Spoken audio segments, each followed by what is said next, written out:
உங்களுக்கு முருகனின் மீது நம்பிக்கை குறைகிறதா? அப்படியென்றால் இந்த கதையை கேளுங்கள். ஒரு சிறிய கிராமத்தில் மீரா என்ற இளம்பெண் வாழ்ந்து வந்தாள். அவள் வெயிலும் மழையும் பாராமல் தினமும் மலைக்கு மேல் இருக்கும் முருகப்பெருமானை வழிபட்டு வருவாள். அவள் தினமும் முருகனிடம் ஒரு வேண்டுதலை வைப்பாள்.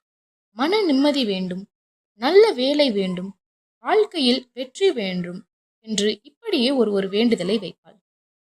இப்படியே சில மாதங்கள் பறந்தது. ஆனால் மீராவின் வாழ்க்கையில் எந்த ஒரு மாற்றமும் இல்லை. அவளுக்கு ஒன்றே ஒன்றுதான் இருந்தது. அது முருகனின் நம்பிக்கை.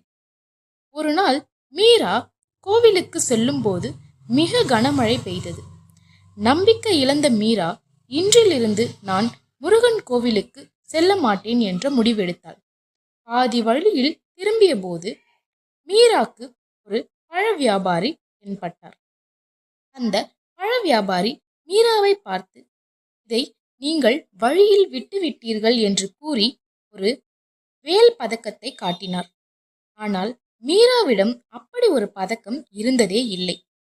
இது எனதில்லை என்றாள்.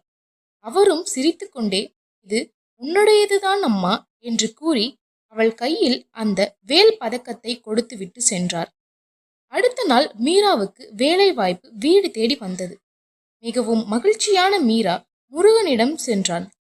முருகனை பார்த்துவிட்டு திரும்பும்போது அவள் எங்கே அவள் நம்பிக்கையை தொலைத்தாளோ அதே இடத்தில் அந்த வேல் பதக்கமும் பழக்கூடையும் இருந்ததை பார்த்தாள்.